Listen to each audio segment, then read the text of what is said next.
All right, guys. So I got an old Elon Musk interview here, and he's actually doing an interview with someone who questions him on government handouts and subsidies. It's kind of wild to see how the media was pushing that narrative all the way back then, and they're still kind of pushing it now. So let's get into the interview and kind of see how Elon Musk defends his position. Sure, it's a pretty car, but should your taxpayer dollars go towards producing it?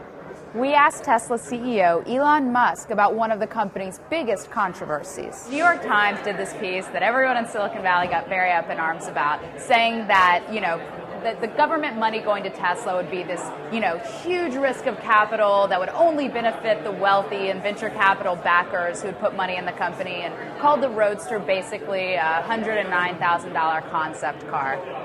What do you say to that article? Randy Stross is a huge douchebag.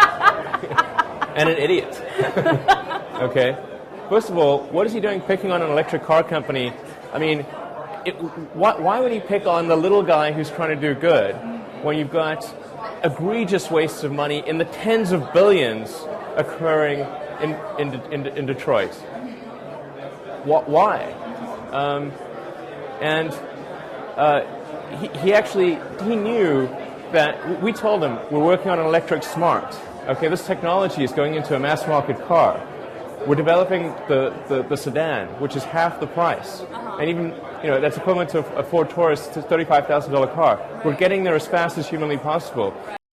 Just to pause on that, he actually delivered under that. The Model 3, technically in Canada, it's about 30,000 American dollars. He should understand, this is the idiot part, you should understand that when you have new technology, it takes time to optimize that new technology. New technology starts out at a high price point until you can get to economies of scale and to design optimizations.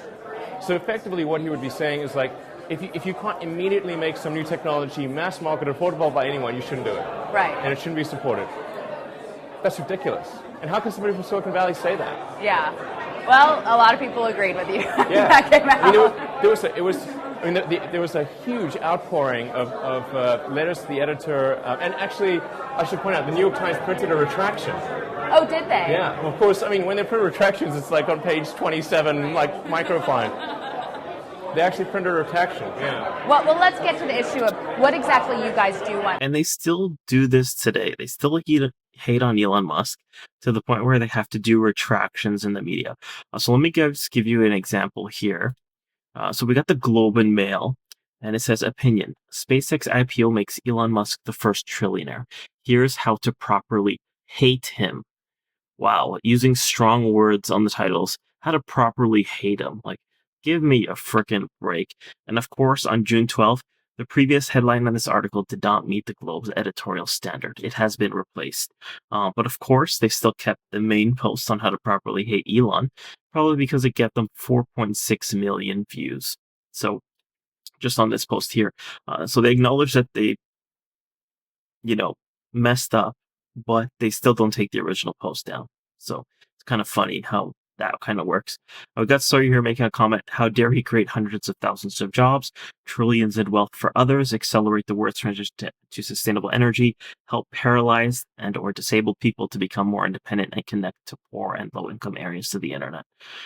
Linda, the previous CEO of X, reckless, biased propaganda. You should be grateful instead. And then Chevron, his current girlfriend, just to leave this here. The Ontario Teachers' Pension Plan could make billions on its early investment in SpaceX. The Toronto-based pension plan first invested in Elon Musk's company back in June of 2019. So the bandwagon to hate Elon Musk continues, pulls in lots of views, and realistically nothing has changed from over a decade to now with that. It's something that was considered to be important for the environment and important for national security. There's been these reports that you guys tried to go out and raise another $100 million in capital and you couldn't do it in this market. Your competitor just raised $85 million, Fisker. Is it that you can't raise the capital, or is it that you just rather have the government money because it's a better deal for the company? So a couple things there. The $100 million we're trying to raise was summer of last year, so we're talking almost a year ago. And that's what we put on hold and basically raised $40 million of internal capital from existing investors, which was what was necessary to get the Roadster business to reach cash flow positive and to still continue to spend 10% of our resources on Model S development.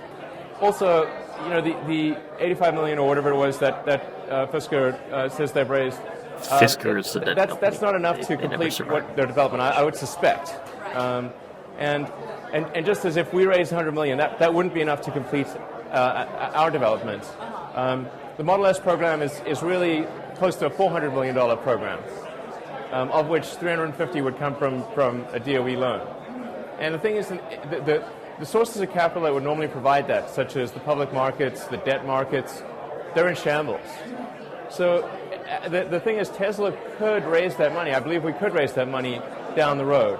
But it would have to be after the public markets recover, after the debt markets recover. How long is that? That's anyone's guess. It's at least, call it 2 years.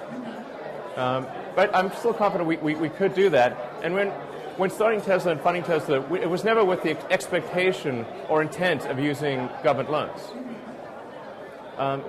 But in this environment, there's just not a lot of capital available. Right. And you said you're 99% sure you think you're gonna get it. Yeah. Well, if you look at the criteria for the ATVM program,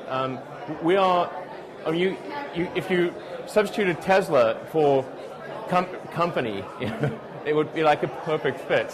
I mean, we are the leader in energy-efficient vehicles, and it's a $25 billion program. We're asking for $350 million of that, which is 1.5% of this amount. It's again, like, why the hell is Randy Stross bugging us for a 1.5% loan on a $25 billion program? I'm like, why doesn't he bug the guys that are getting the 98%? It's ridiculous. So, I mean, the vast majority of that's going to go to Ford, GM, Chrysler. Maybe it'll go to a Nissan or a Mazda in part as well. Of all the people that money will go to, and it will be released. It was appropriated by Congress. It was Congress's decision to do this, not some lobbying effort by us. It will go out. You have to say, who will make the most efficient use of capital? Who is going to be the best steward of the taxpayer dollars in that loan program? Who is most likely to repay it? Is it General Motors, or Chrysler, or is it Tesla? Who has demonstrated a more efficient use of capital? I think it's unequivocally us. I mean, subjectively us.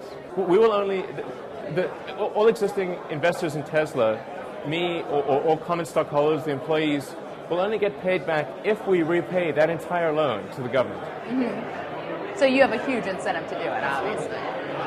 So what if you don't get that money? Do you have financial backups? Are the people who are here at this event, who put deposits down on the Model S, what are the odds they're ever going to see that car in their driveway? I would say the odds of us getting that money are 99%. I'm extremely confident, damn close to 100%. We can't say exactly what was transpired in the private meetings with the DOE, but suffice to say, I am extremely confident that we will get that, and we will get it soon. So there you have it, guys. I mean, obviously very passionate Elon Musk defending early days at Tesla. They did get the loan, and they did pay it back with full interest. So the taxpayer didn't lose any money on that. But, we see the same narrative happen today with SpaceX and Tesla. Now you'll see people say that SpaceX wouldn't exist without the NASA contracts, and that it's a charity, that they're getting free money, but that's not the case at all. Basically, it's a business deal that SpaceX will get to launch stuff to the ISS. They're basically selling a service, and they're not taking a handout. The massive growth that we're seeing with Tesla and SpaceX is coming simply from next level engineering and the tech that they're developing. It's not free government money. Another thing that's funny too is that when the EV tax credit ended in the States, everyone predicted that sales of Tesla cars would crash, and it actually did the opposite. Sales of Tesla cars continued to increase quarter over quarter. So that's pretty interesting. So I don't think long-term that we're going to see the shift in the media change that Tesla and SpaceX are dependent on government handouts.